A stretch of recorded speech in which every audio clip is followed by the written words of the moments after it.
dia, Portugal!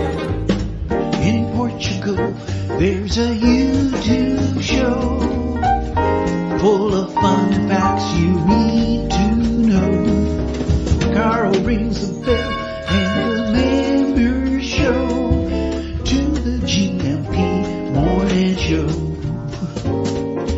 Featured guests will come and they will blow your mind. The audience will do so in kind. The little vanity mixed with some insanity on the morning show with GMP. Good morning, Portugal, and I'd like to welcome you to another fantastic day. Hey, you GuMPers.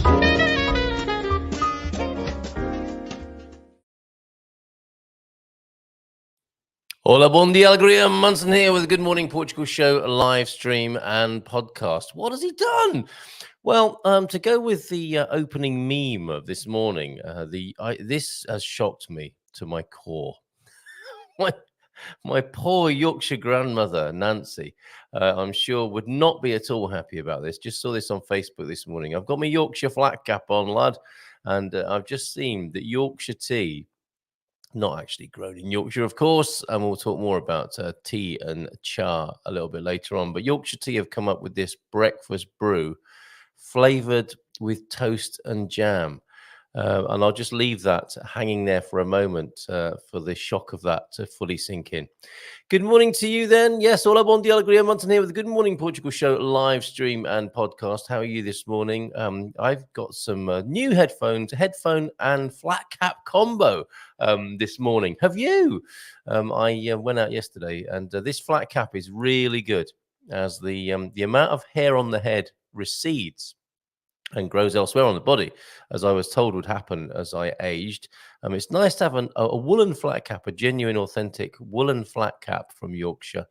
And these rather nice German headphones here. So a Yorkshire-German combo for going out in the cold weather and listening to music. These are just not the same as the old headphones that I'm known for, but change is as good as a rest, and we'll get those old headphones mended. And hopefully Mrs. M won't stand on the cable ever again in the studio. How are you doing? T-Duck was in at 7:57. Bon dia, alegria, GuMPers. And good morning, Coach, in early with a gym-based insight or an exercise-based insight. I saw an alien stretching at the gym. I think he was a flextra terrestrial. Very good indeed this morning. Loving your responses to Coach Turner's wonderful input with his care of us and our bodies. We like to think that we take care of your mind, body and spirit on the Good Morning Portugal show here. So let us know what we can do in that regard. And it is Hump Day, Wednesday. Owen Lloyd Martin will be joining us a little bit later on. Mrs. M said she might pop in as well. So we will see. We'll have a look at the news. We've got a couple of good, interesting articles to look at. I wanted to share this with you from the Portugal news after we've said hello in the chat and made sure everyone's okay this morning. After we've lit up Christmas, we've got the Roonies on the Silver Coast who've shared a video of their home. Thank you, Aviva, for your pictures and video from Madeira yesterday. That will probably be up in the next couple of days. If you'd like to share your Christmas lights, and if you want to light up Christmas with us here on Good Morning Portugal, send your pictures and video clips, please, of your own, preferably from anywhere around the world, as you celebrate the festive spirit and light up Christmas here this year. Send it to 913-590-303, the Portuguese code 00351 913-590-303. Couple of articles then. Are the Portuguese open to immigration? That's over at the Portugal News. So looking forward to having a look at that. And they open that up with a picture of Óbidos, of the castle of the medieval town of Óbidos there. And they are very, very open to anyone going to Óbidos at the moment. It was packed last Saturday evening. The Christmas fair is well underway there. I think I don't think it was just last weekend. Doesn't that just go on and on until Christmas at Óbidos? Something because I live on the doorstep, I tend to avoid, but I know people absolutely love it up there. So a lovely picture of Óbidos to come. That is part of the article. Are the Portuguese open to immigration? And you might like to share your opinion about the airport, the proposed new airport for Lisbon, which has been talked about for a long time now. When you talk to, it's a bit like talking to Philomena, who will be here on Friday, of course. Philomena Friday. With the new jingle. That's Owen there, who's going to be joining us a little bit later on. And T-Duck and Owen have been working on a new jingle. And when you talk to Philomena about the tram link from Miranda de Corvo to Coimbra, she looks, her eyes roll skyward. Been 20 years in the making, apparently, maybe more. And it was very interesting when she told us about that on the show recently, about how long that's taken to create that link. When I heard about it, I thought, oh, that's how lovely for the people of Miranda de Corvo. You talk to them, and they've been waiting 20 years for it. And it's a similar situation, I think, with the Lisbon airport. People have been talking about a new airport for Lisbon for a long time, putting it south of the river. That sounds like a good idea to me. But Alcochete, apparently, that is south of the river as well, isn't it? Alcochete named best option for new Lisbon airport.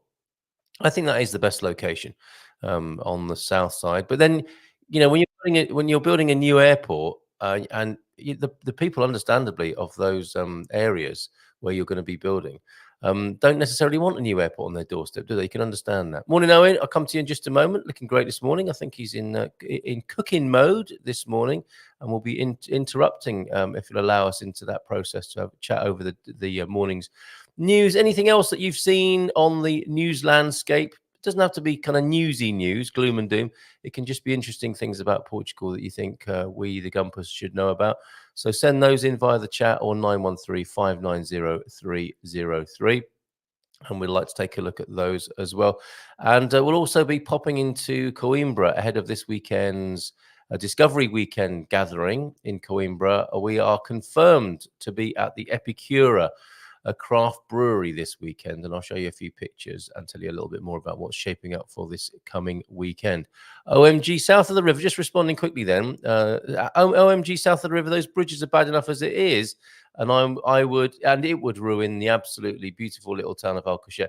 Yeah, just as Alcochete is getting onto that radar, Pete, a lot of people are tipping it, aren't they? It's a great place to go, and it's very likely it will be developed and come to some sort of prominence among people settling in Portugal just in these recent times. A great location, a beautiful place, as you say there. How will you ever get the balls running down the runway? See, this is it exactly. You ask anyone, do you want an airport? And they would say, yes, I do. Would you like it built in your neighborhood? No, I don't. And I think that's probably the principal problem that the planners of the new Lisbon airport have. It could go out to sea, couldn't it? I don't know. I don't know. Funnily enough, I don't know a great deal about planning and building airports, but I'm sure there are great precedents from all around the world. And I know we've got a few world travelers here who might have a view on where's the best place to put an airport. And no rude answers to that, please. João de Norte is in as well. Put it where the sun don't shine. No, ideally, you want it somewhere where the sun does shine, don't you? Anyway, you get my drift. Bom dia a todos from João de Norte. Let's see how everyone is this morning. And the Portuguese saying of the day from T-Duck is "Quem não arrisca, não petisca." Those who don't take a risk don't have a snack. Nothing ventured, nothing gained. Food related, of course, as you might expect from the Portuguese. And that's got a lovely ring to it. Who doesn't like a lovely ring first thing in the morning? Quem não arrisca, não petisca. Deep thought then, and this is from Anne Landers. We're enjoying Anne Landers, aren't we? Not a real person. I think this is a nom de plume creation, isn't it, of an American newspaper or a media network. For 56 years, the Ask Anne Landers syndicated advice column was a regular feature in many newspapers across North America. That's who Anne Landers is. In our own way, Ask the GuMPers. That's what this Wednesday's about. So anything you want to know about Portugal. And the newbies, well, actually, Larry might like a little bit of advice this morning. Thank you for joining us. We'll come back to you in just a moment, Larry, but ask away. That's what Hump Day is all about, taking a look at the news and seeing if we can help people. Newbies for sure. How do I do this? How do I do that? Do I file my taxes? When I'm filing my taxes on both sides of the Atlantic, in which country do I do it first? That's a question that's in the air at the moment. And the questions, some questions that I particularly like are the ones that come from people who've been here for ages, who are a little bit embarrassed. They I don't know why I don't know this, but there's so much to learn about moving to and living in Portugal. Don't be embarrassed if you've been here for a little while and you still got a question to ask. Go ahead and ask it, or send it to me if you'd prefer it to be anonymous. Send it to me on 913-590-303. Oh, okay. So Owen sent me a little note there. We might have to get you on quickly while we've got you then, with some outage business going on up there in the north. Yeah, and the deep thought then from Anne Landers this morning is, in the end, it's not what you do for your children, but what you've taught them to do for themselves. Yes, teach them to be resourceful and resilient. Good advice from Anne Landers there, scrolling away the dad jokes. And I see AC/DC is on there. I'm presuming that is a musical rather than sexual reference.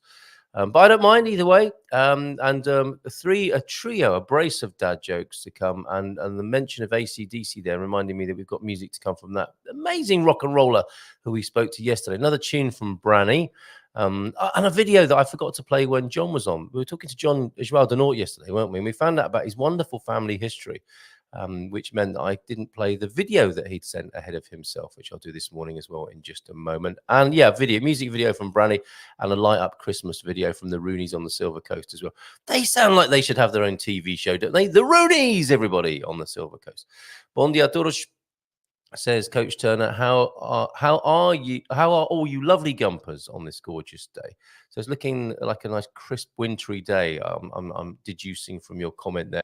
Not unlike this morning here on the Silver Coast. A very lovely morning when I was out with the dogs. It was nice out, so I left it out.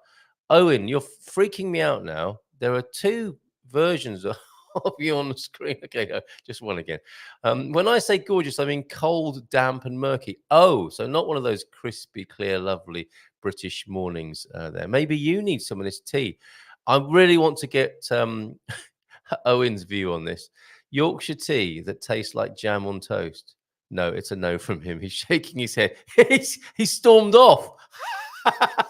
He will not be on the same show as that tea. I mean, I had a similar sort of reaction. It's like, why? Seriously, Yorkshire tea, why? Okay, so thank you, Coach Turner. God squad tip of the day then. Exercise number 3 to avoid is pretty common. Do you know what? We're loving exercises to avoid. This is one of the most popular God squad features ever. Exercises to avoid. Oh, yeah. I'll have some of that. Tell me. Hit me up with that, Coach. Crunchies or crunches. This is where you lie on your back and raise your head and shoulders off the ground. Not the bottle of anti-dandruff shampoo.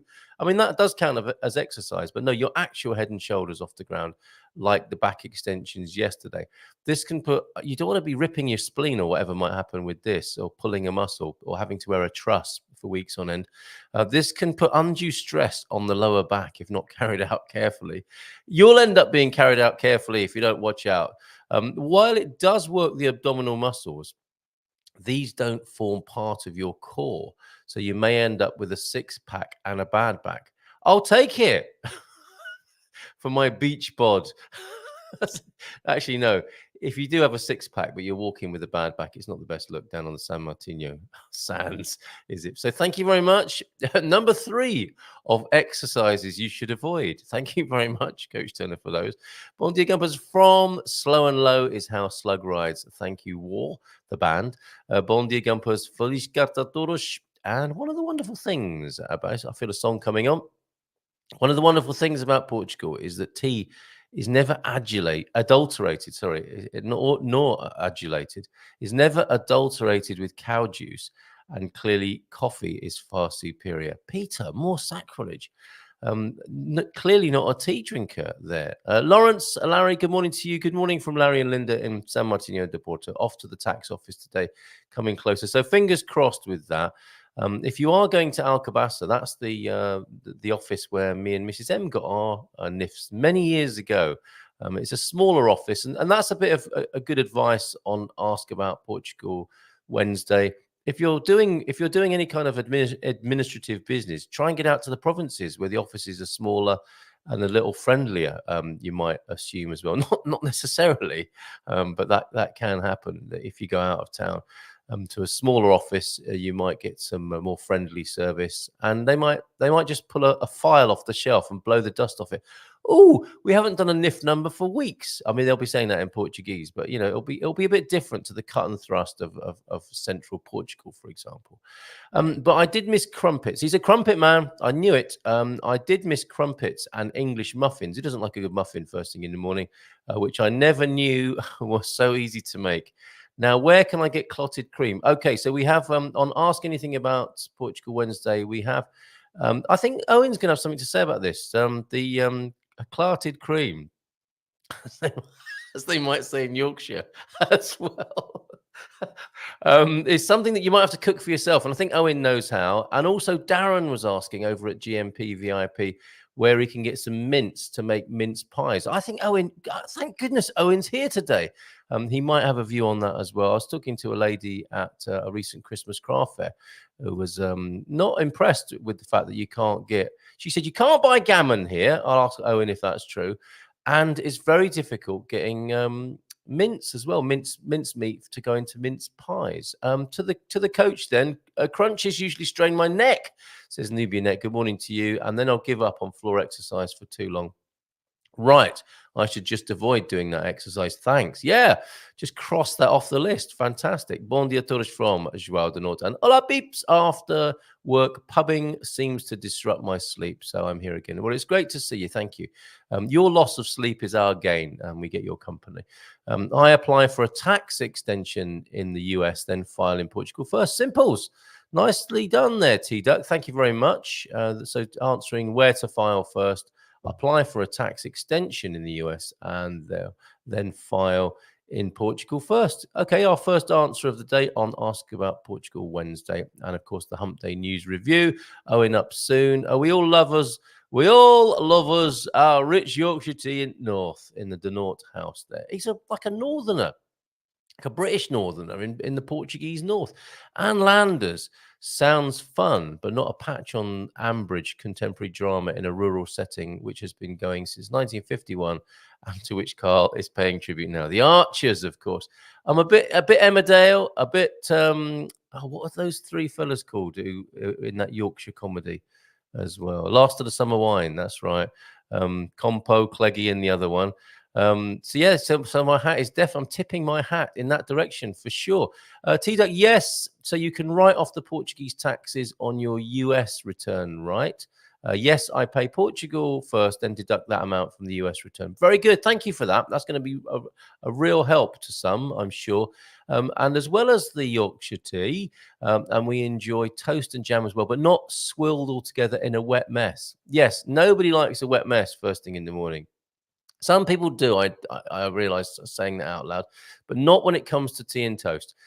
Keeping it under your hat, though, Carl has a bit of a thing for Ruth Archer. I do not. Carl McAdam is here. Hello, Carl. Hello, mate. Bon dia todos. We are at the Lagarde with our... Oh, the Lagar. Lagarde is an insult, isn't it? With our second... But that's autocorrect for you. We are at the Lagar with our second batch of azeitonas with your olives. Oh, Carl, can you put me on the list? I will be a customer of your olive oil if you are selling it as well. I would love some olive oil direct from the field of a friend. So definitely in the market for some olive oil. Put us down for some of that. Okay. Why have a mere 6-pack when you can have the whole barrel?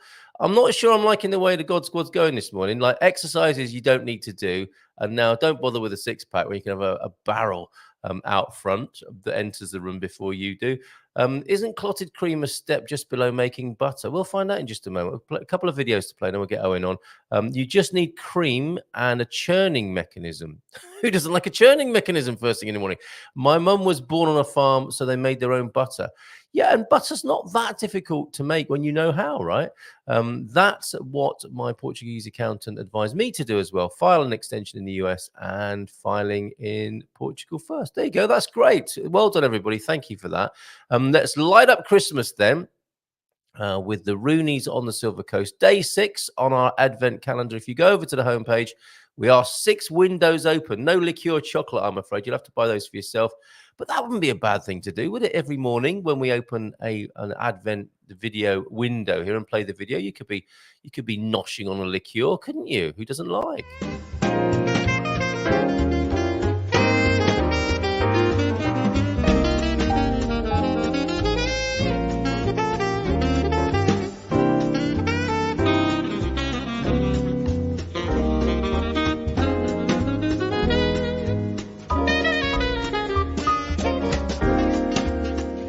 GuMPers. Merry Christmas! Merry Christmas, all you GuMPers. Oh, yeah, we're lighting up Christmas. Mrs. Rooney looks very happy inside there. Lovely job, John. Thank you very much indeed for allowing us to show that. I saw it on Facebook yesterday. I thought, I've got to get it on the Advent calendar. So thank you very much indeed, John Rooney. Keep them coming. 913-590-303. There is another power cut up there in the north where Owen is. So we'll wait for him to come back again. I wonder what that's about then here in Portugal. Antonio, are there more? Good morning to you, by the way. Bom dia a todos. Are there more power outages and power cuts in Portugal than normal? It feels like that to me, but I'm not sure. I'm not sure. And we've always experienced them since we've been here. But there just seem to be a few more just recently. No power, that sucks. True. I'm hoping that's not going to happen to me this morning. Because you've got quite a lot riding on power here in the mornings. As you've seen from time to time, I think the last power outage I had when live on air was the Expats Portugal webinar a couple of weeks ago. They barely noticed I was gone though, which was great. So noobs, it's baked cream, usually twice baked in the oven, so it's as thick as bacalhau brush, but without the noisome odor of year-old. Oh, Peter, that's the worst review of bacalhau I've ever seen, and I hope to never see again. And it's back on again. Time to do some trouble sleuthing. Okay, João Denord's had quite enough of that and is going to figure out what's going on up there. This is from João Denord, actually. Didn't need power. Well, needed the power on the mobile phone for this, capturing this video for us whilst out and about that we didn't play yesterday. We're going to play it for you this morning. The other video to play this morning as well will be Get You Off My Mind from Branny, who we met yesterday. Another official video and some of his wonderful music as well a little bit later on in the show. Peaceful now, though, in the north of Portugal with João Denord out and about on a little hike. Any fishies? Nope.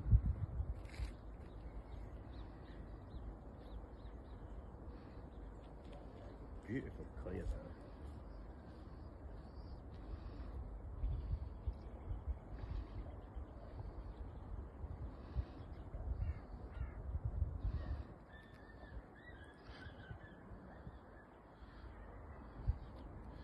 Little tranquility here in Kolya on this beautiful morning.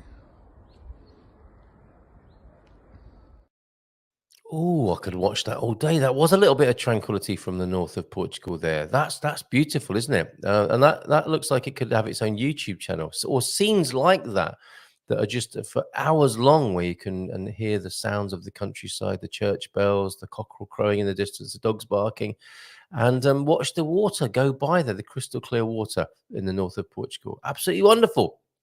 Okay, I was going to show you some. Oh, he's back now. That's good. Because I want to do my little tour of Epicura with Owen. Owen, do you want to give us a thumbs up if you're ready to join us? Because maybe we should make the most of it. Okay, let's give him a nice big round of applause. Oh, dear. What's going on up there then? So we've had 3 power outages this morning. Right. Nothing to do with me boiling eggs, which I've been trying to do for the last hour and a half. How many eggs have you boiled this? Well, yeah, it sounds like you have not been very successful. How many eggs were you trying to boil altogether? I'm trying to do 12. Oh, look at those beauties. So I can get the eggs covered with the mince mixture that I have here. Mince as in meat and not with... Oh, I can't even say mince meat because it's still confusing with the old Christmas pudding mince meat. But yes, I'm having problems this morning with the power. Okay, well, good luck with that. It sounds like it's put a bit of a spanner in your works. We heard about you and your Scotch eggs last time you were on. And this, of course, is your first Wednesday residency. And so a little bit of an update then. Is this with the pork meat or the beef meat on these bad boys? This is the pork. This is the pork meat today. Okay. All right, very good. And this is for your local craft brewery. Oh look, hold on, let me just zoom in on that. Which letter have we got? G. We have the G, which is the Imperial Stout, which is 10.5% alcohol. Oh my goodness, the original G. Is that as far as they've gone into the alphabet now?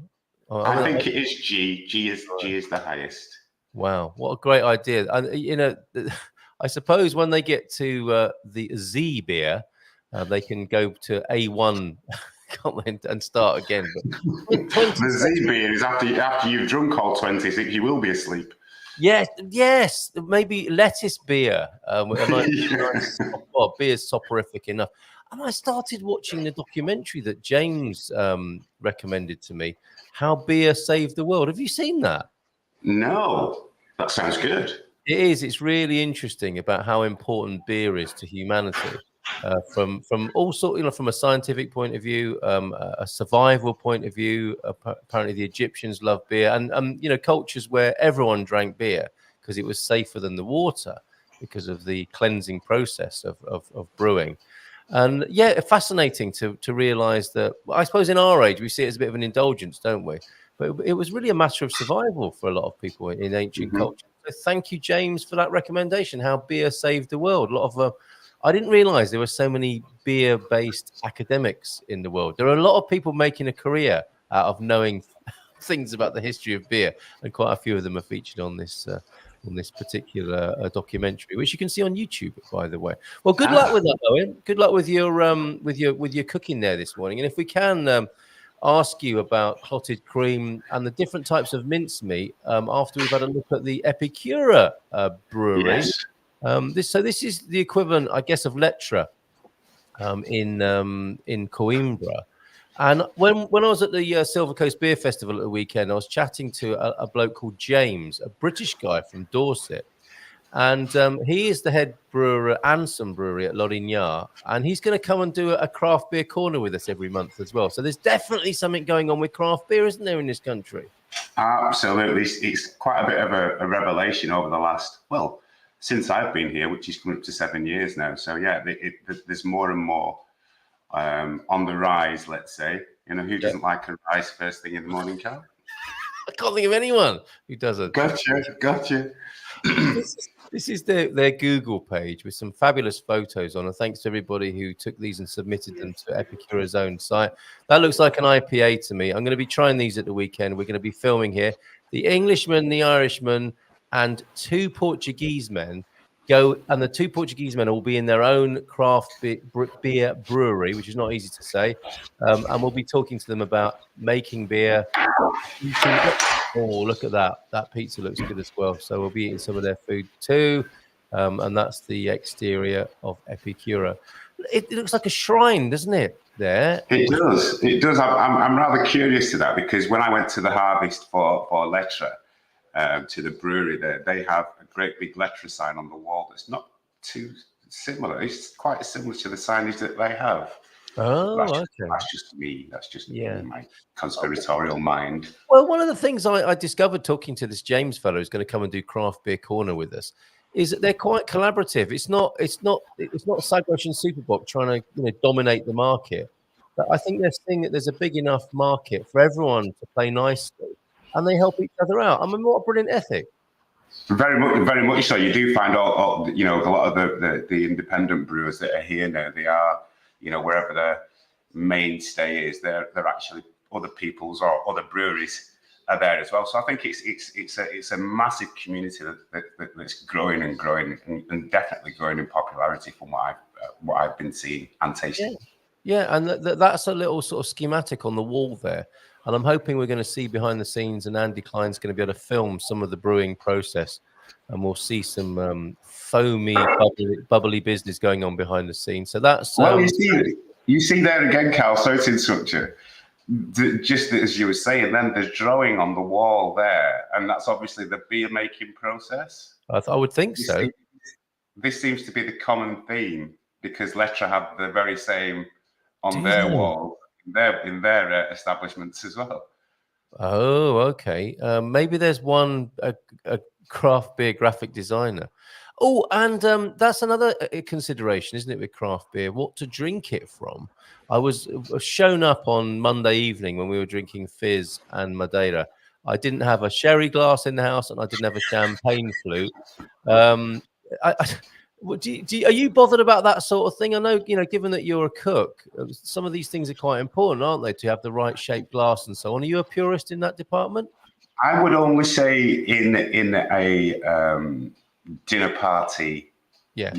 that sort of environment, that yes, appropriate glasses to be used in them occasions. I'm not bothered as long as I can taste it. I can drink out of a tippy cup for children and it would still taste good to me. Yeah, I quite like how in Portugal you do get the chance to buy a branded glass, don't you, on a promo?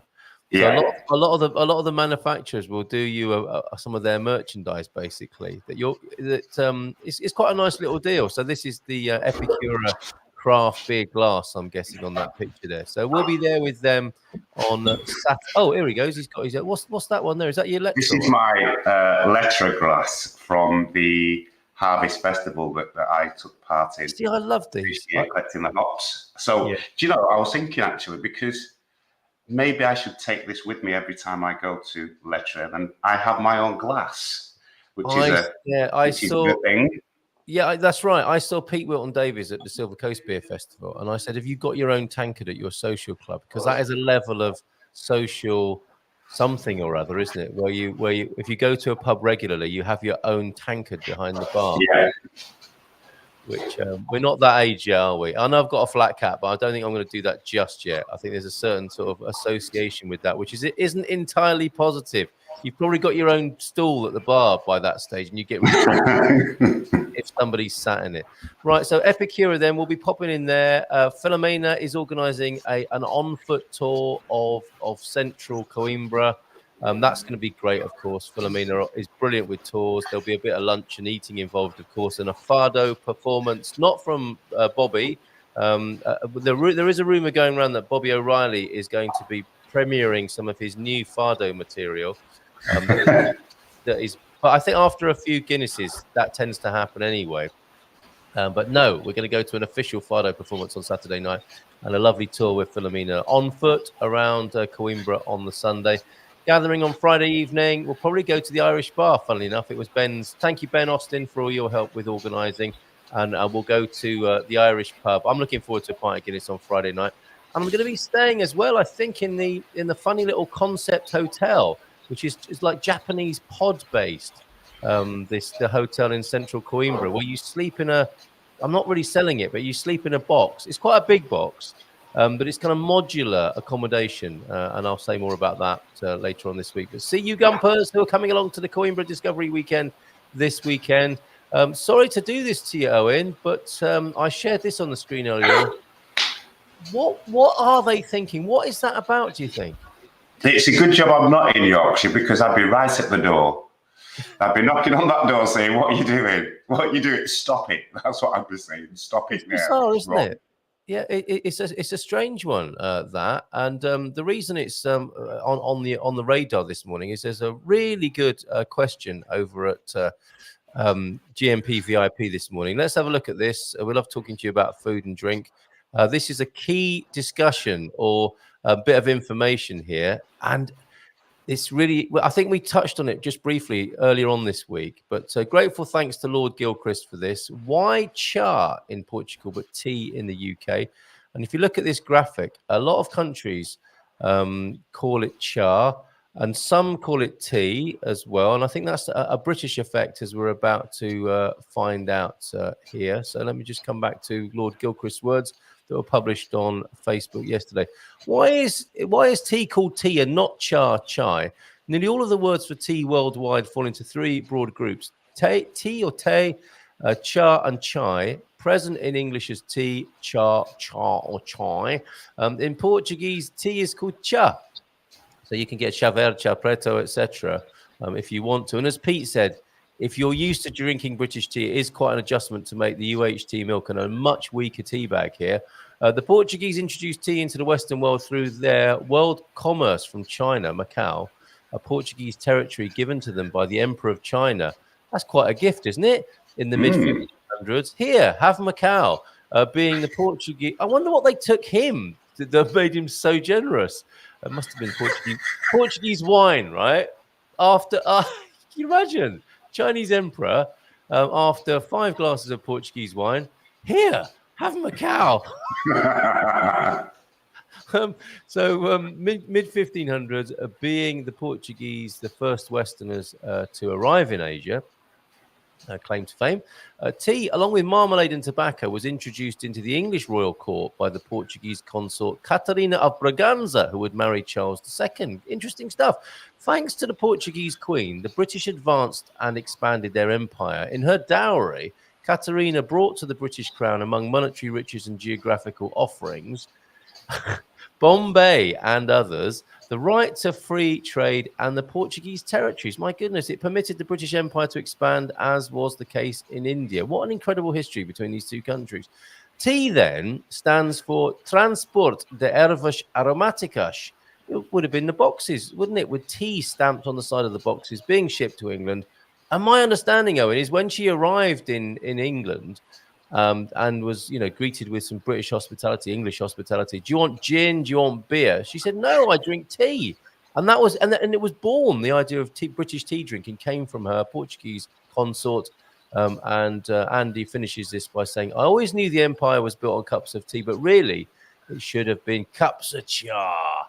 So, you're a tea drinker, are you? That is I am, but I have to say with this, Carl, is that I think Yorkshire tea in particular, it's a big slap on the wrist for them, because it's like with anything, if it didn't originate in your country, don't mess with it. Oh, that's a good rule. Yeah, I like that. Look at the whole Alcopop scene and what misery that brought to a lot of people. I can only see this going the same way, Okay, so people if you marmalade flavored tea. It's ridiculous. Okay, so leave it be. I mean, are people that busy that they've just got to drink their whole breakfast from one mug? I mean, surely there's got there you go, some proper Yorkshire tea there, proper tea, not theft. With notes added and note taken out. And I like what you said there. So if you didn't originate the thing, don't mess with it. Exactly. Okay, so you're allowed to. So here in Portugal, for example, Beral can mess about and extend their brand. But it's not okay. It's not okay for other countries to do the same thing, or other cultures. No. It's like when with anything. Guinness. People talk about Guinness a lot when they're away. You mentioned it earlier. That yes, you can have it in Spain, Turkey, or wherever, but it's always brewed under license, which means depending on where you are in the world, is that some things are going to be allowed in the ingredients, some aren't. So it's always going to change. It's not going to be the same as from the Dublin brewery. Yeah, well said. Catch my drift. It's that kind of. Yeah, absolutely. And that is. Oh, the hand is morning, here. Mrs. M. So I think Miss M is going to be joining us to talk about making clotted cream, because we've had this conversation. No, sorry, I'm not going to ask you to make clotted cream. I did send her a recipe though. I did send her a recipe. Yep, Owen's here to do that. Okay, so let's go back to a few comments that we've got on the screen before we talk about mincemeat, because that was one of the questions this morning, and ask anything about Portugal. We will look at, are the Portuguese open to immigration? Alcochete named as the best option for the airport. We'll talk about those, and we'll play some music from Branny as well. We've got Joao Denort looking to find out why there's a power cut. Is it local or is it in the area? Oh, it's just your house by the sound of it. Okay. Well, it's strange that really, because the second time the power went off, I did say that, because I'm literally waiting just to boil the egg so I can wrap everything up here, and so I put the hob on and it went off, and then the third time I said no, I'm gonna leave. I'm going to stop putting all the power on and see what happens. And I was sat here and I was watching and I was trying to, get in contact with you. And then it went off.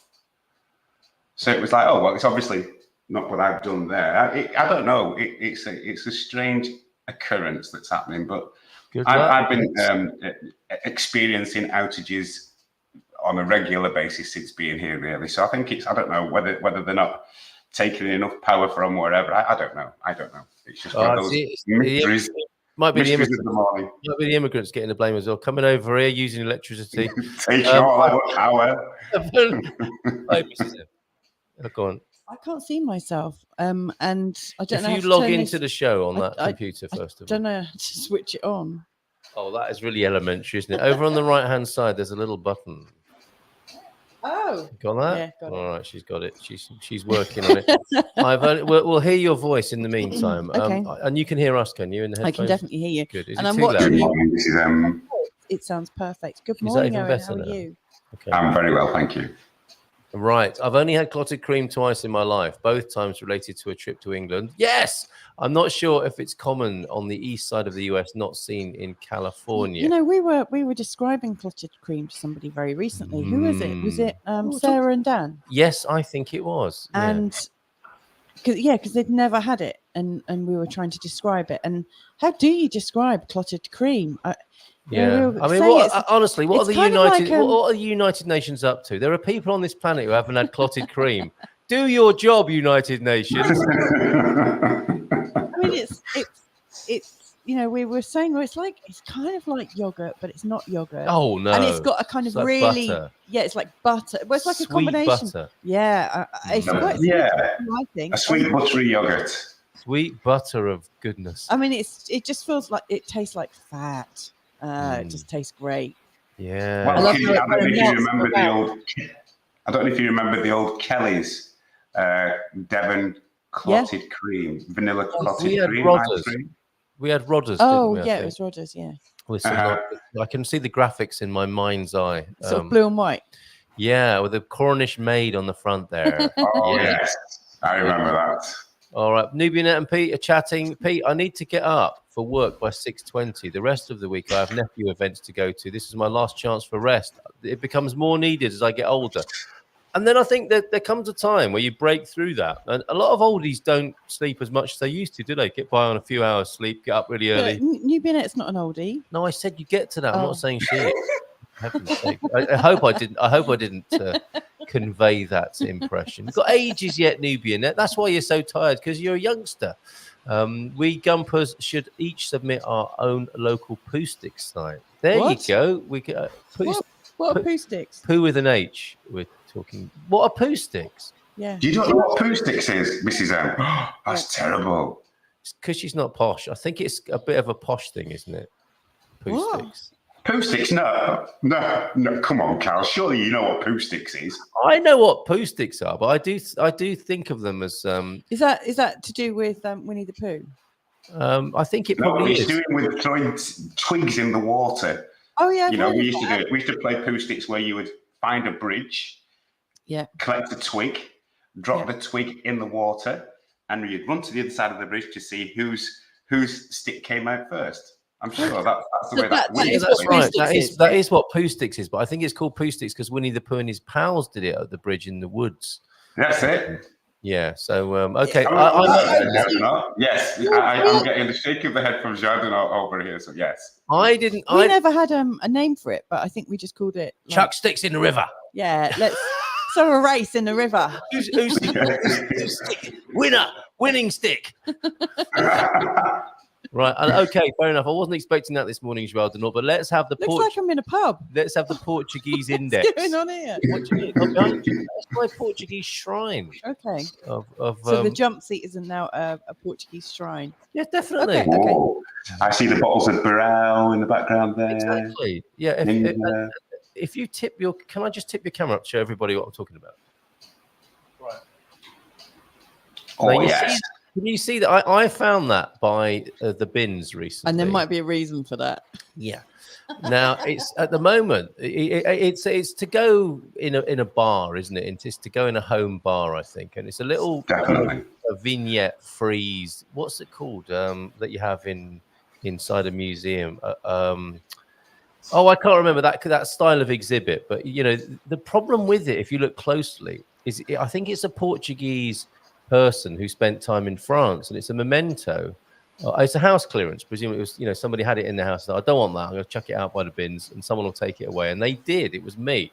But it's full of French ephemera and memorabilia, and I'm in the process of converting it into Portuguese. So I'm going to get some labels, Portuguese wine labels, corks, miniatures, and so on. And I'm going to make my own Portuguese version of it.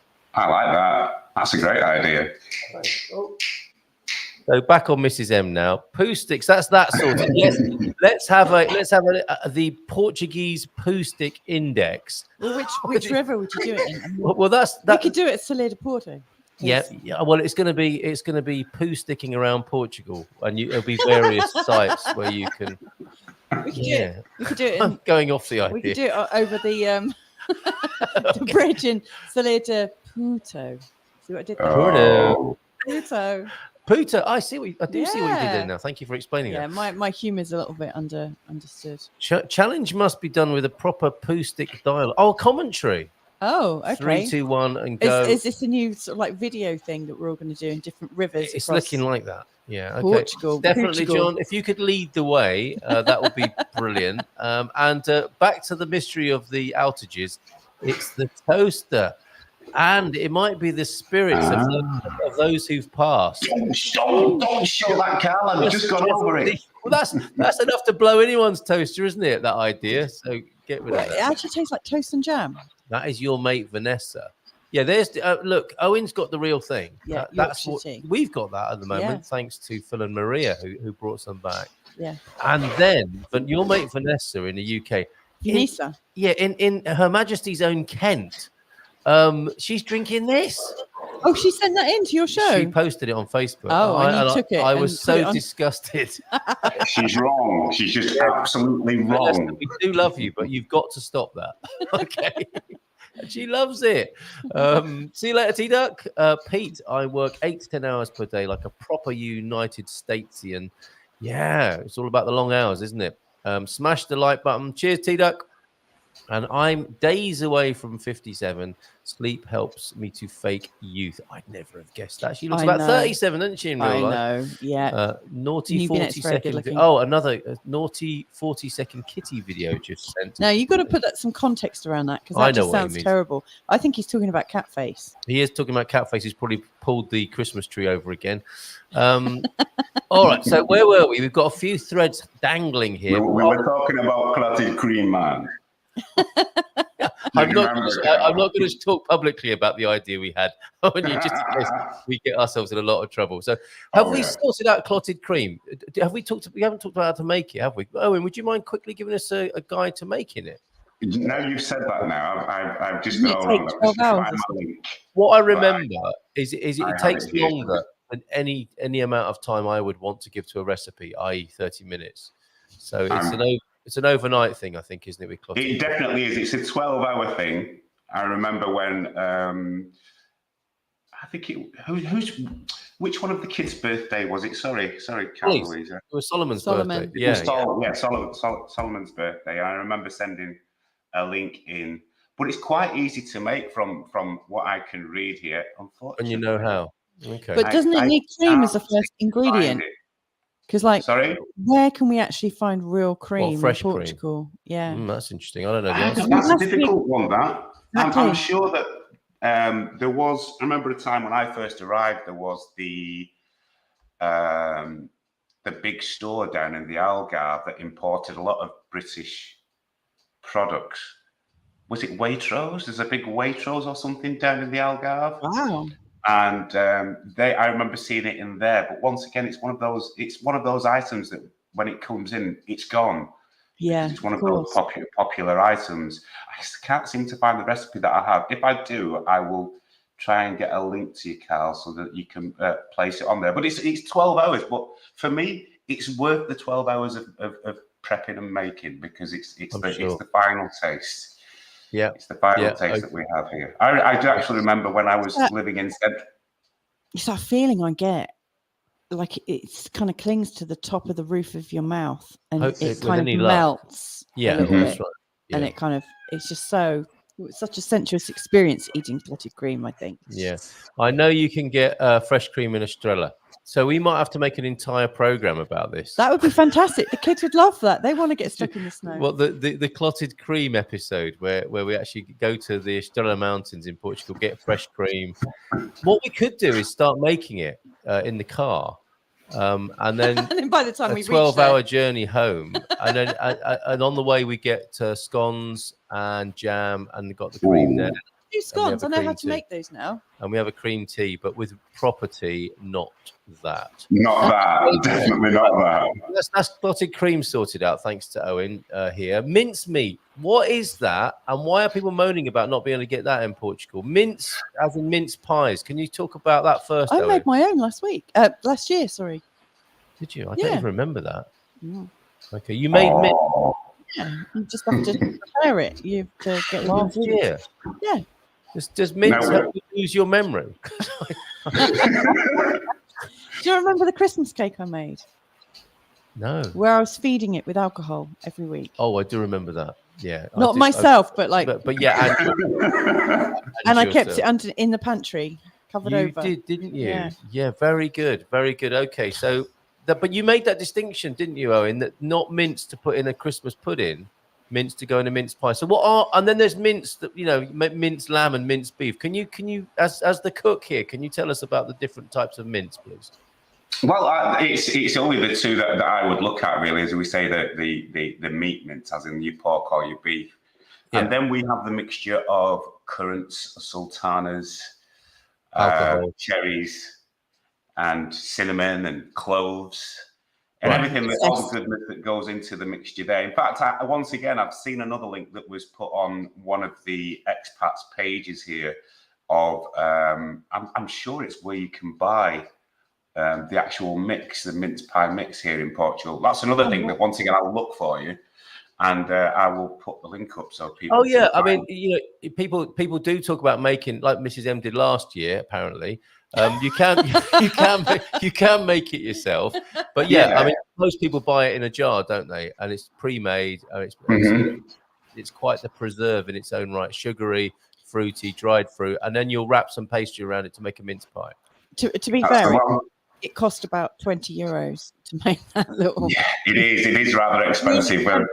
When you're buying all the ingredients, it's super expensive to do it yourself. All right, so there you go. That's mince sorted out for Darren in Porto as well, who wants to make some mince pies. If you have any more, ask anything about Portugal questions, or where can I get questions, pop them in the chat as well, or send them to me if you'd prefer to remain anonymous, which some people do. Why would anyone want to? Why would they?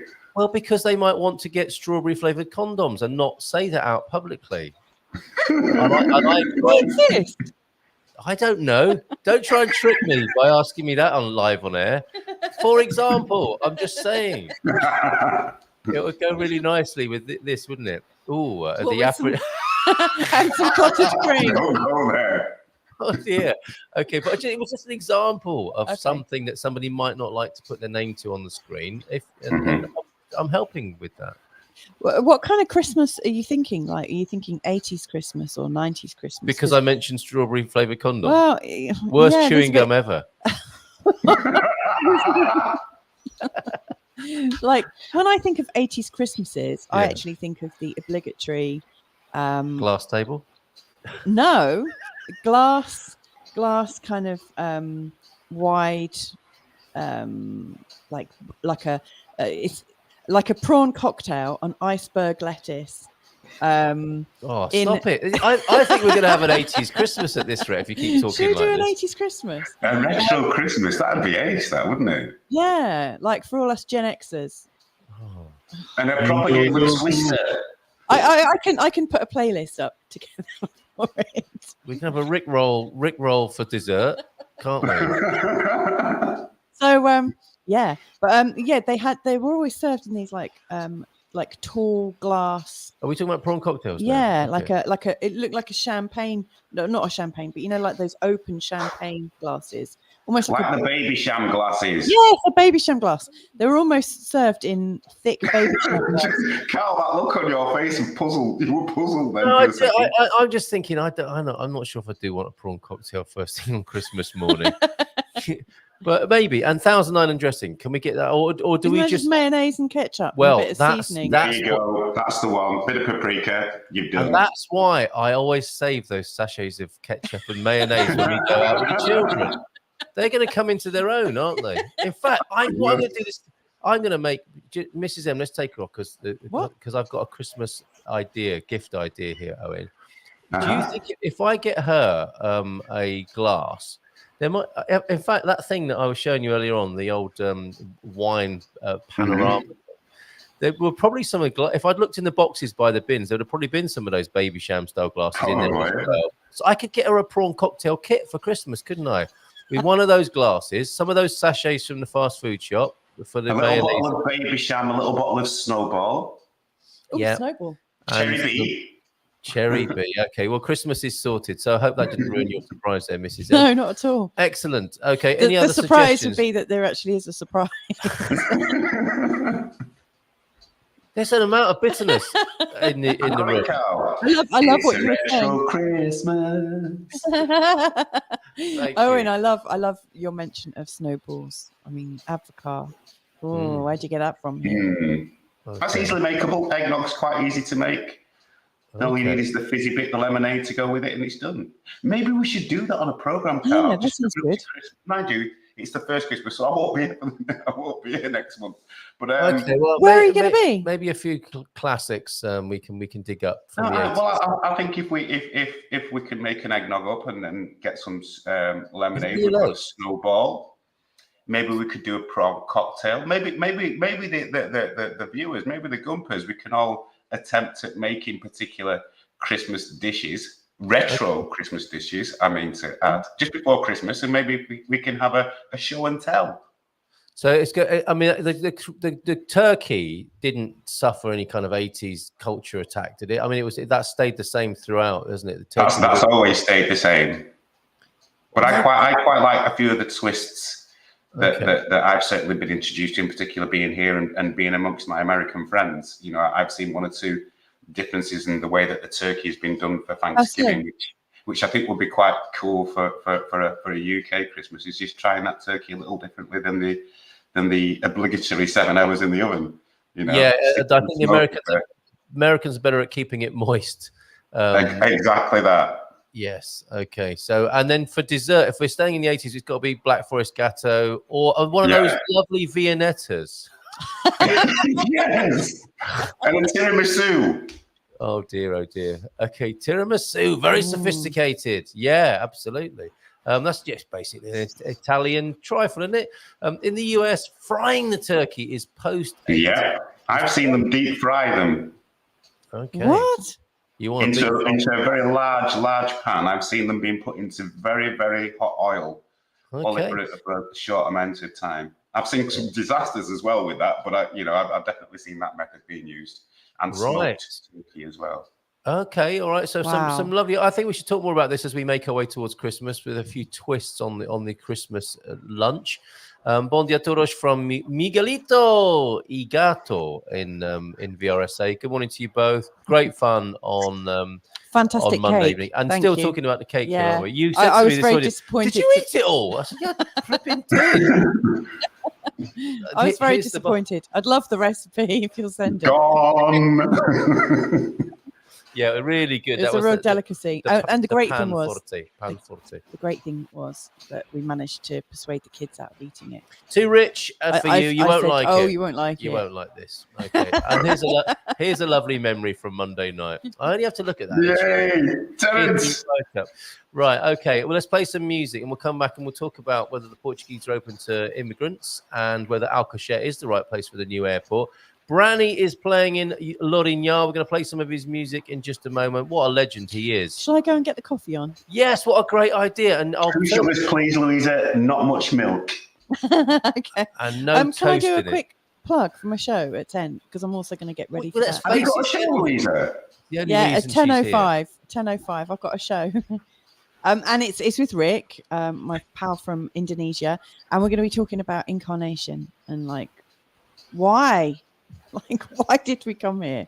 Right. Okay. And that's an interesting one because some people believe in incarnation, some people don't. I don't know where I sit on that one exactly, but yeah, who knows where it'll go? But anyway, that's on the Yeah, I Barefoot think Broadcast. the more mortal people feel, the more they hope for reincarnation. I think is part of the dynamic, isn't it? Yeah. Okay, and All it's right. super juicy and not greasy. I think that we're talking about the cake still there. Okay, Miss Sim, yeah. I don't know. I mean, who knows? I mean, yesterday I was watching videos on YouTube about maybe I shouldn't say.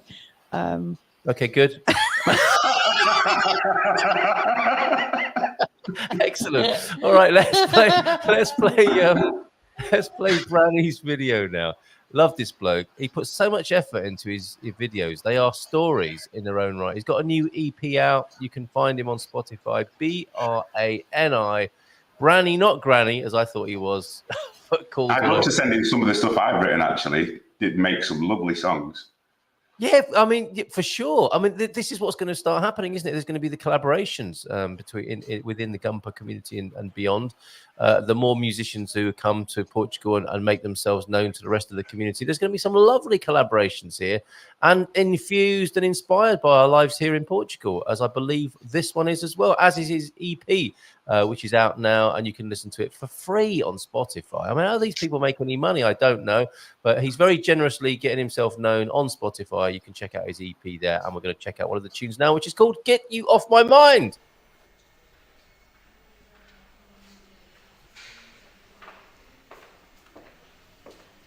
Hey, Nuno, boa tarde. Tudo bem? Jazz, everything good? Boa tarde, sim, está tudo bem.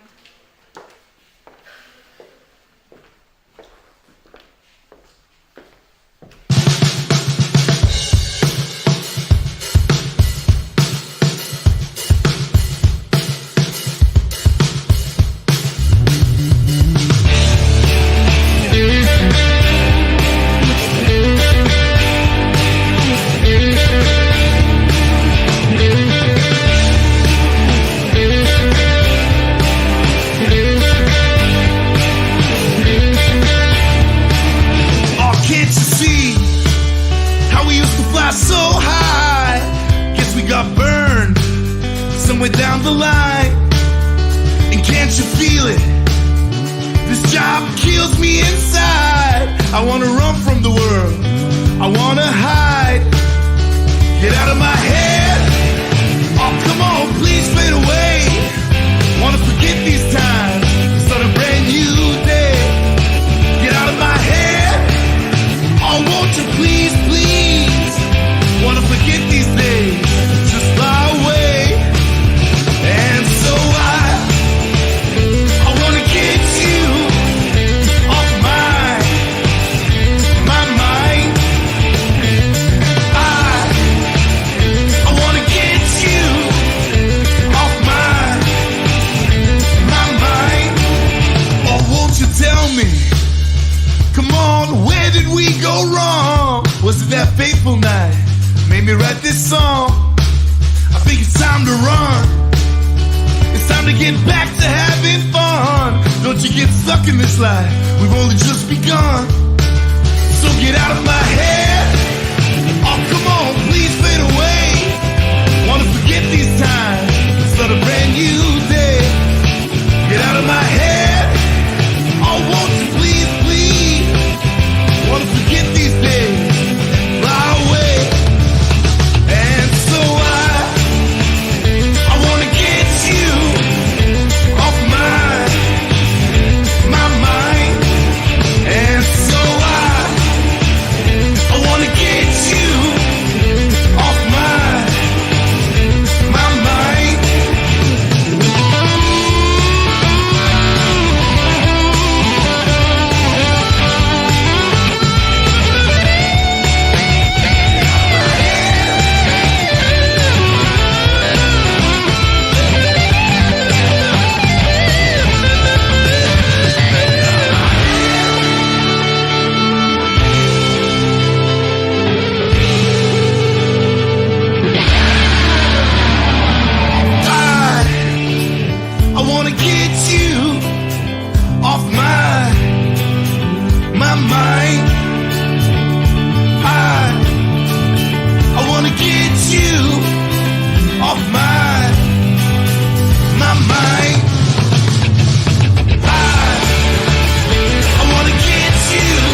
I like that.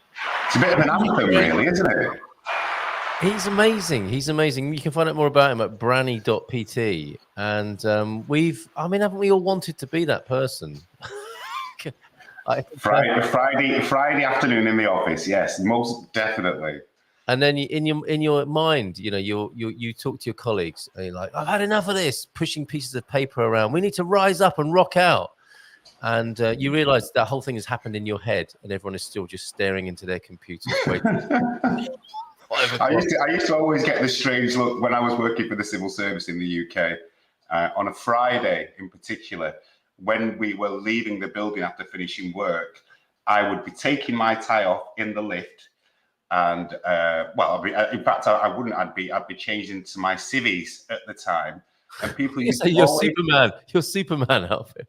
Yeah, people would always ask me, why are you playing Dolly Parton so loud on your headphones? And I said, don't you get the name of the track, which was 9 to 5? And people would say, well, why that? And I said, it was just a reminder that I'm only here Monday to Friday, and for me to enjoy the weekend.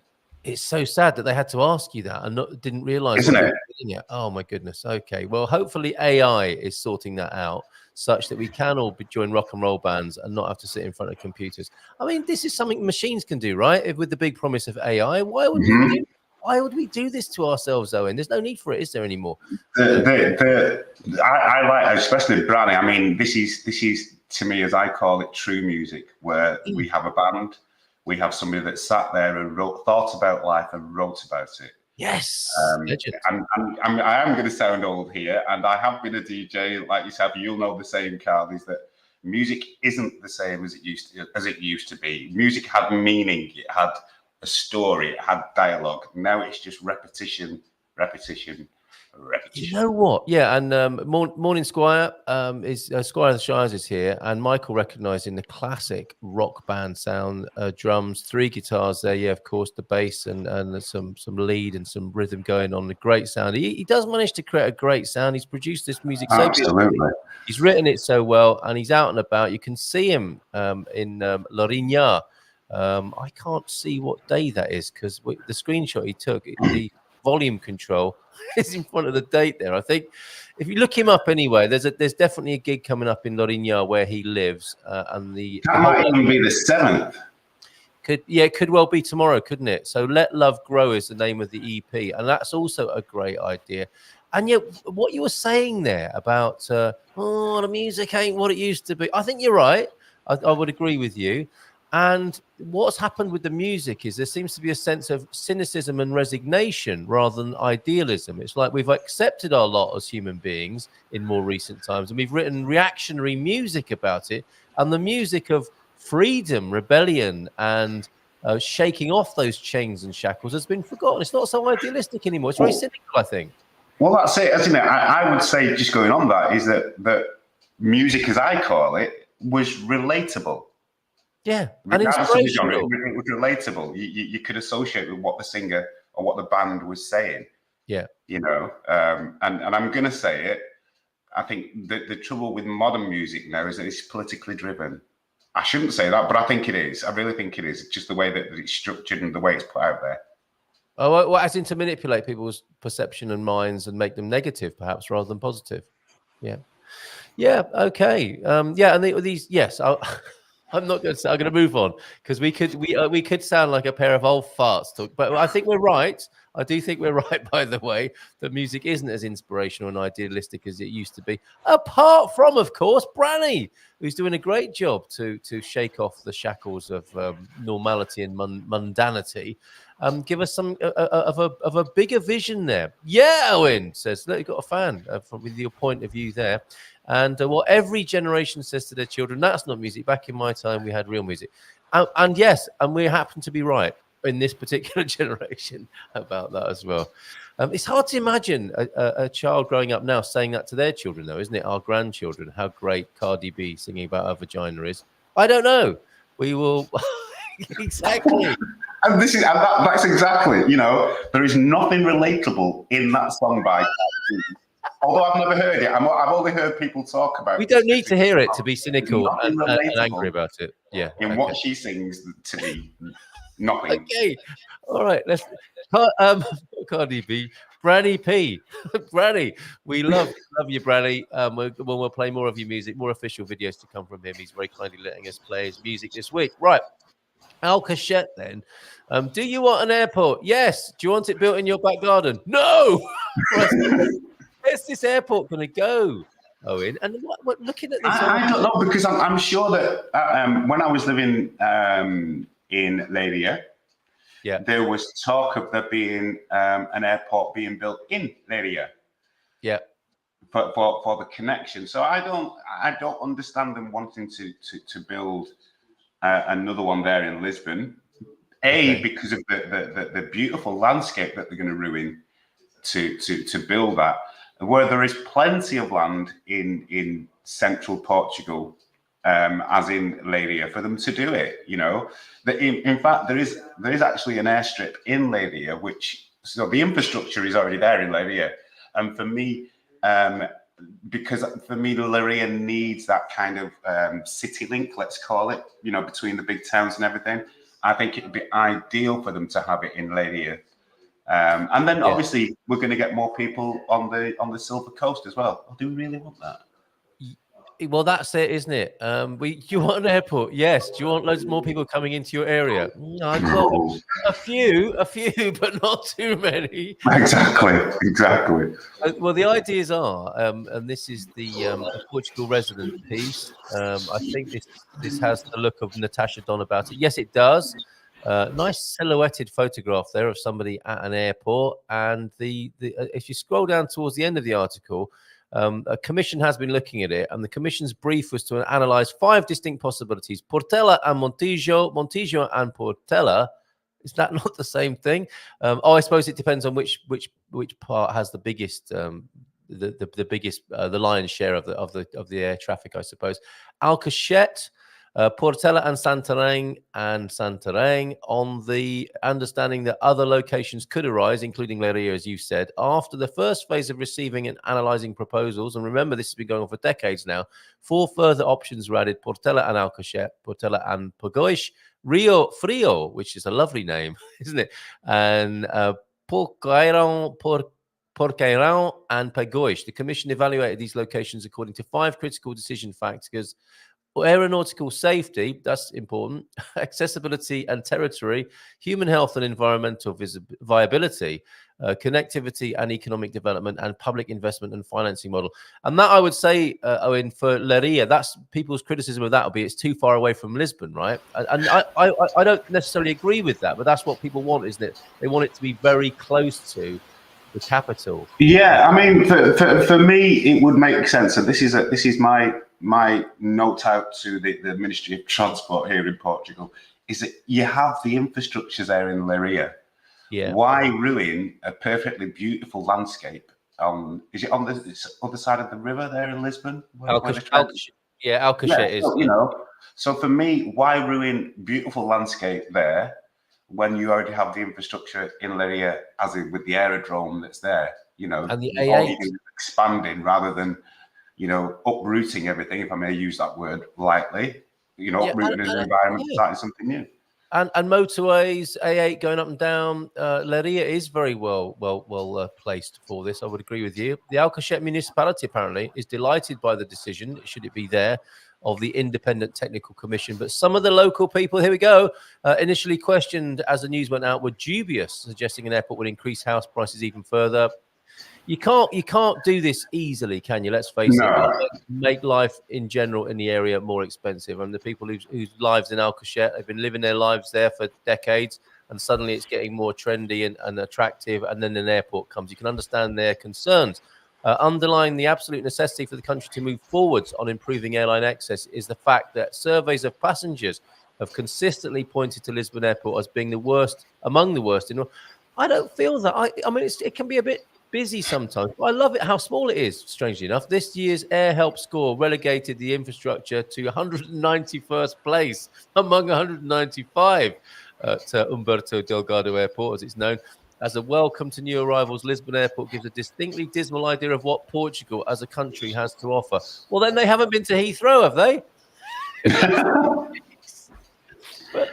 There are two things, Carl. Two things that they need to do. Go on. A feasibility report in any of the places that they're suggesting. Yeah. And secondly, and most importantly, public consultation. Of course. But then there's still someone's got to make a tough decision, because in that public consultation, no place is going to have 100% of its people saying, yes, bring it here. Unless, of course, it's some really quiet place in the Alentejo that definitely wants a leg up. And both people who live there are open to the idea. It is a tricky one. It's not going to be easy. But I don't agree that Lisbon gives people a dismal view of arriving in Portugal. I think it's really exciting. You come out of Lisbon Airport, you can get down on the metro, you get the buzz of seeing the palm trees. I think it's great. It's not as nice as Porto Airport, and it's not as good as Faro Airport, but it's not that bad. Is it 190 in the world? I don't think it's that bad at all. I think the beauty of Lisbon is that, once you do hit the centre and you see all the jacaranda trees in the spring and the summer, you're right beautiful. There, aren't you? Absolutely. So I think that's a bit unfair, and maybe they've nobbled that jury as a way of getting a new airport here in Portugal. Some might say, not me. Okay, this is an interesting piece then here on Hump Day News Review, and we're still taking your Ask Anything About Portugal questions. If you have anything you'd like to ask, either publicly or via 913-590-303. Are the Portuguese open to immigration? It's a little bit of a difficult subject, isn't it? Us immigrants, foreigners, expats, considering how popular we may or may not be. I think we should have the conversation, and here's an article about it. Freshly published on the Portugal News by Paula Martins. At a time when far-right parties are on the rise in many European countries, including Portugal, acceptance of immigrants improved in Europe in 2022 compared to the same survey carried out 20 years ago. Does that come as a surprise to you, Owen? I don't know, Carl, because it's the typical press thing, isn't it? I'm just going to read the words. At the time when a far right party are on the rise. Yeah. So I don't know. I'm going to abstain from this conversation, because just those words alone reeks of division for me. Calling the right. I mean, let's just look at politics itself. The left and right, as I understand it, has been changed over the last 20 years. Who's left and who's right? If the powers that be had it and kept, that this political correctness madness that we're currently in. Yeah. If you want to look at me, I would probably be a white supremacist, Carl. I've always thought that about you. This is how ridiculous this stuff has gone. So when I see articles like that, that goes on about the far right, it automatically reeks of division and everything else. So yeah, fair enough. I'm trying not to get into that kind of thing nowadays. I'm sorry to take you there. I mean, we had a really good conversation with Antonio Barbosa yesterday, who said, in these extreme parties will be there, and we need them in a way to point the finger, but we don't want them in power. We need them we need them on the fringes, don't we, to represent the whole spectrum of thinking, so we know what we're thinking, but you don't want them in power. What you might be comfortable with here is with regards to immigrants as a cultural threat. I mean, again, that's not a great way of framing the question, is it? Exactly. The study reveals that Portugal's tolerance has improved. If in 2002 the Portuguese survey put the cultural threat of immigration at level 6, it has now been de-escalated to less than 5. The ranking of those who feel most threatened by immigration are once again the Czechs, the Hungarians, and the Greeks, all close to a level of 7 out of 10. Low levels of interpersonal trust are a characteristic of the population living in Portugal. This profile is found in 2002 and 22. And I mean, with our own eyes, and when I put this question to Nuno Mendes of Insurance, he's a pal, and I do, I don't think we shouldn't. I don't think we should avoid this subject, but I guess what you're suggesting is maybe we talk about it in a helpful way rather than a negative way. He said then in the article, it said a tolerance. So it's a negative word, so for me, it's like red flags when I see articles like that. Good point. Which way do they want us to think? Which way do they want us to go? So I tend to brush over that and ignore it. Okay. And what's the right way, if you like, then, to have the conversation about our effect as foreigners, immigrants, and expats, to talk of what how it's like greater than the sum of its parts? What are we bringing? What are we sharing?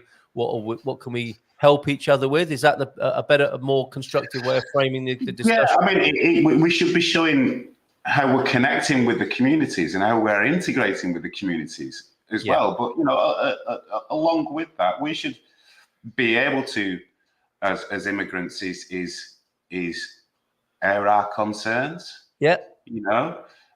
We should be able to have a platform. I'm not saying to have some sort of directive,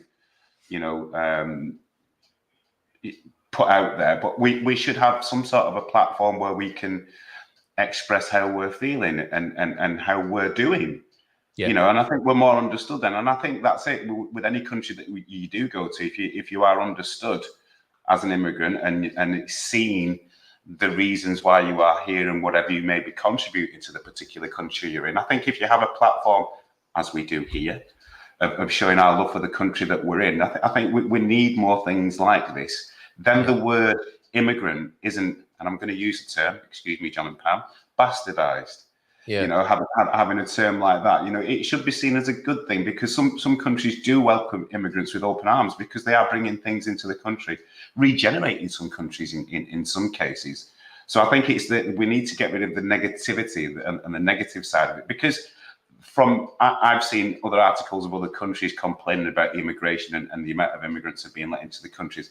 And I'm not saying I have any, it's right or wrong. But what I'm saying is that you're seeing that mainly in the mainstream media, we're seeing the negative side of it. So when I see articles like this one, it's like, well, you need to, I know, obviously, you need to be here to experience it. And it's your own individual experience that will, what's the word I'm looking for, qualify how you feel about the country you're in. Yeah. And actually, this article isn't that bad, is it? Compared to some, it's based on a study, and I totally hear you. I mean, it's phrased in quite a negative way, and that's the habit they're in, isn't it? Of course, they want your attention, and that's how they get it. And I completely agree with you. This is a conversation we can have in a different way. And the thing about it is, apparently, 1 in 30 people of the whole world population is a migrant. It's not like it's not 1900 or 1800 anymore, is it? We are where we are. People are moving around the world more easily than they've ever done, arguably, and with all sorts of reasons for that. It's happening anyway, and it's about how we deal with it that's important, isn't it? And the conversations we have and the context in which we have them. It's not like we can't. It's not like we can stop it, is it? No. And it's it's one of those things as well for me. I'm going to say it. Now that we're on the conversation, is that we were all born on this planet. Yeah, we're all here to share the planet. Share one another's lives, loves, and everything else. Let's do away with passports. Let's able to travel to wherever we want and experience things. How about that? It's for me. The more that you travel, the more you get to see other people, the more you get to learn about yourself. So why not?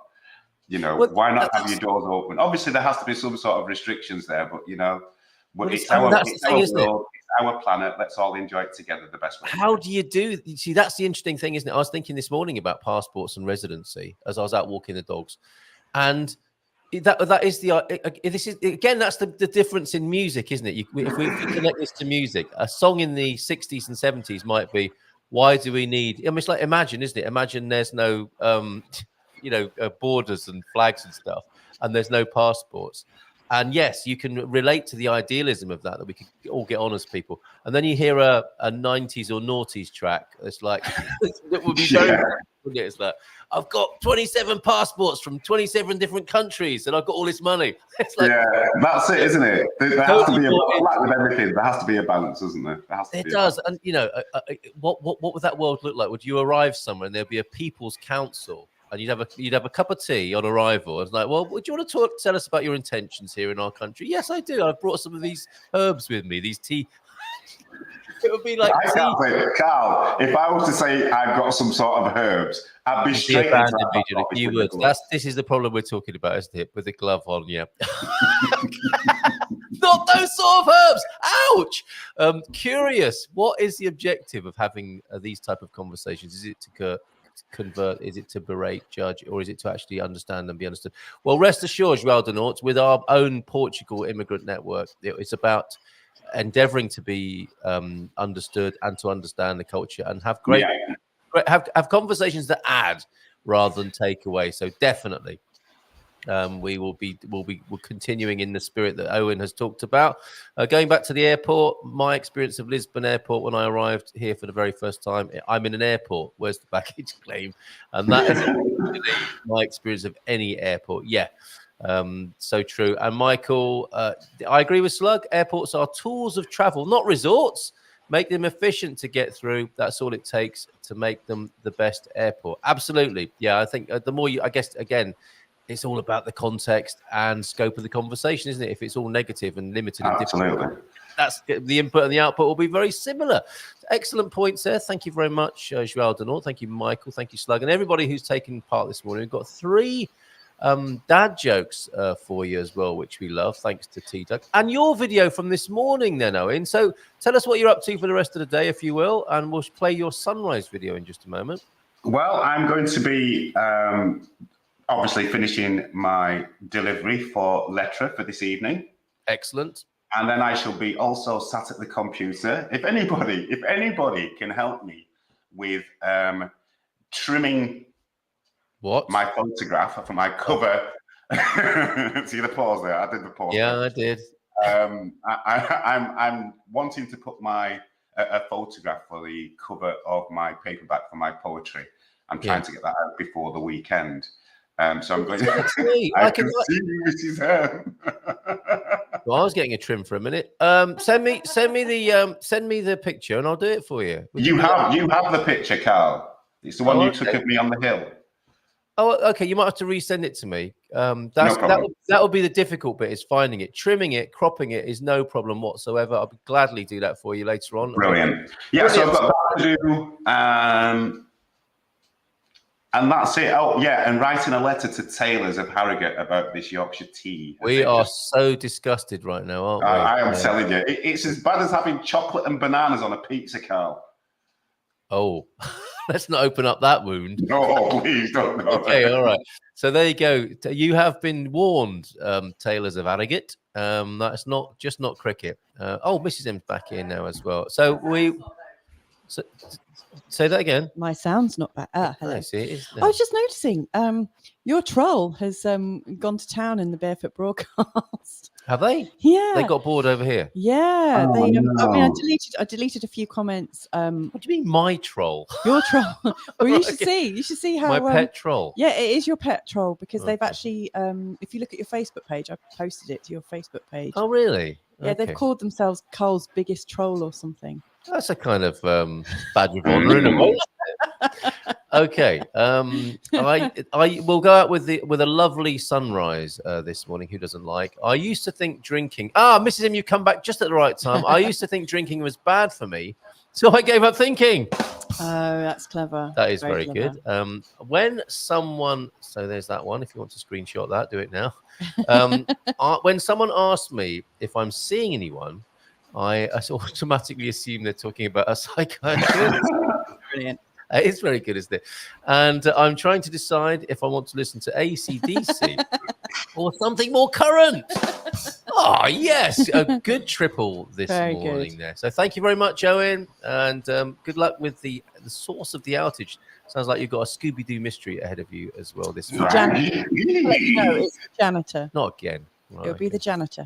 Okay, and this beautiful sunrise that you sent to me earlier on, which I imagine is for public consumption. Is that right, Owen? Absolutely. I want to share the beauty of northern Portugal with everybody. All right, and we'll see you tomorrow. We're with Ali of Snapshot Magazine and our pals in Lisbon. I think are back from Japan now, so hopefully Fabrizio O'Neill will be joining us tomorrow. And Philomena Friday, of course. And you'll hear me on Friday. Perfect. We'll look forward to that.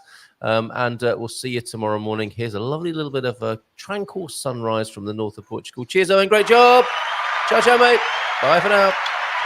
Good morning, good morning, good morning. How pink is the sky? Look at that for a true colour. It's like the colours of the rainbow from the other day. But what a beautiful day. Beautiful colours. Whatever you're doing today, I hope you have a beautiful day.